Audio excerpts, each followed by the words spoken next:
Well, hello. I thought I would share something kind of fun with you today. I was doing some genealogy and came across one of these little old photograph folders and thought it would be fun to make some of these.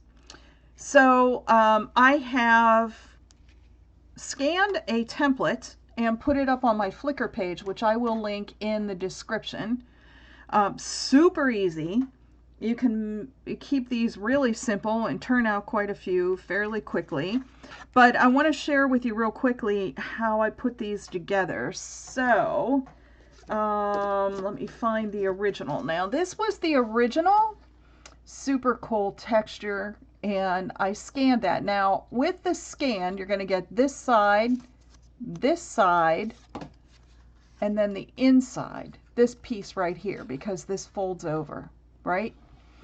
So you're going to get those sides. Now, this part is up to you on the inside. If you want to change that up, you're more than welcome. So basically what you're doing is you're printing out the template. You're going to mark your score lines where these folds are here. You're going to cut out your window and then glue that right here, well, right here on the edges, and fold this down. Voila. So really super simple. Now, having said that, screwed it up multiple times. So let me show you what not to do. Here is just regular scrapbook paper out of a collection, but I got a little too rough on the scoring and tore this. So if you don't want that, go really easy on your scoring. I found that it works best just with the regular card weight from the collections. But you got to be gentle on that scoring because some of this, the different papers act differently. This one tore super easy. This one, not so much. So there was that. Now, the first thing I tried was printing out the copy on both sides.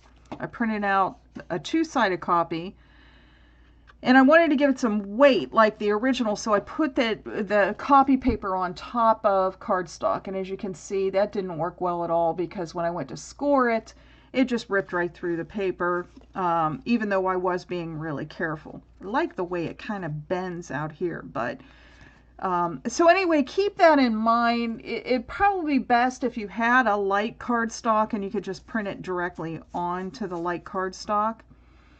Because I don't care for that at all. It's just far too messy. So I may revisit that again and see if I can do something else. The next thing that I tried that I don't care for at all was this textured paper. I don't know if you can see it, but it's got kind of a, I don't know, like a linen texture to it. And it, it's brown on the inside, and that was fine. I didn't mind that at all. And I did it, I don't know if it's the silver pen or if my terrible lines, but I just didn't like this. Maybe it's because it's harder to age the silver. I don't know. But, you see what you think. It might look better with a different metallic pen. Maybe that's just the brightness of this that I don't like, or it's too much the same tone. I don't know, but I didn't really care for it. So those were my two mess ups. So then I pulled out some antique looking paper out of collections and started playing around with it. I put some sigils on some of these because the original had that little piece on it, and those were just, traced around a bottle cap or something and then fiddle around.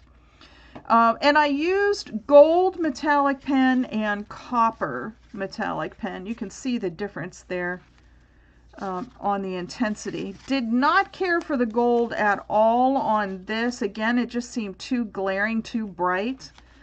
I'm not sure, maybe because this is a more matte paper, it wasn't as much a problem on that. And it was too contrasty for this brown also. So mostly what I did was just outline the photo on the inside and then do something on the outside. And then on some of these I did a little bit of stenciling on the inside, just for interest.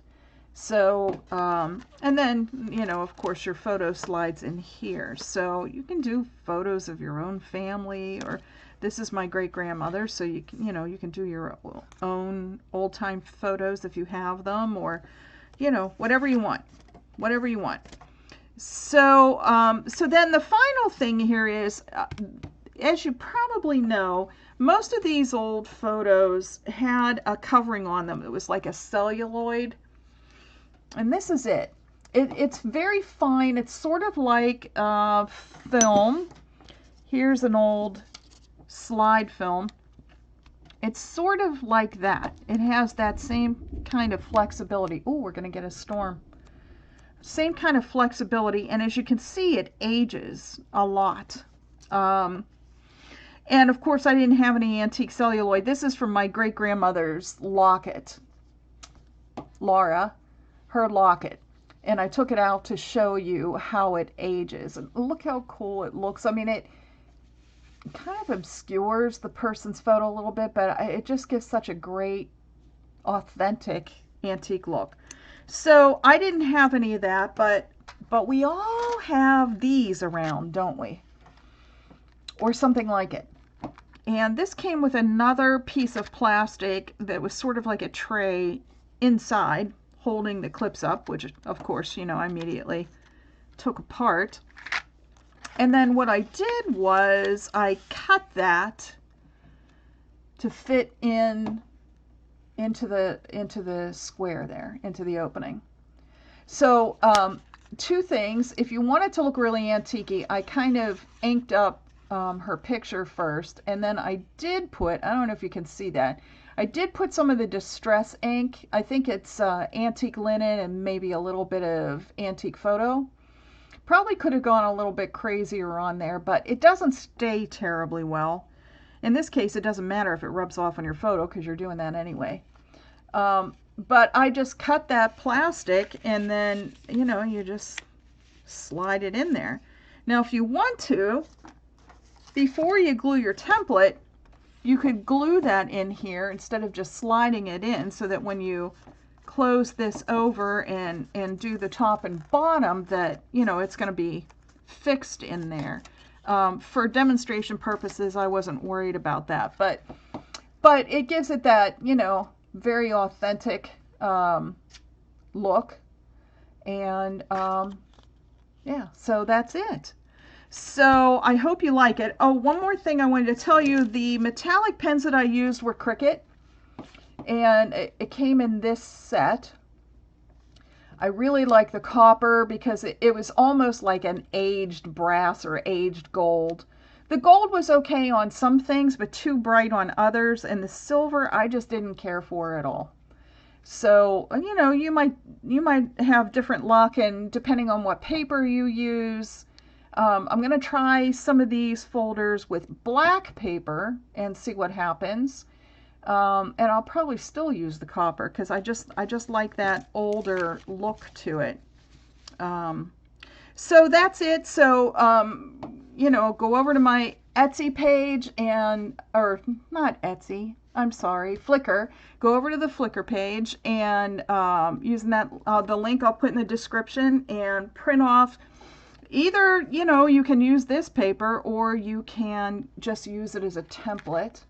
And do put links in the comments here for any videos or photos that you do of the piece that you did, because I'm sure this can be embellished and really fancied up and looked amazing. But I think it would be great and tucked in a pocket in a journal, or you know, even as a pocket that you can open and then tuck behind or in the side.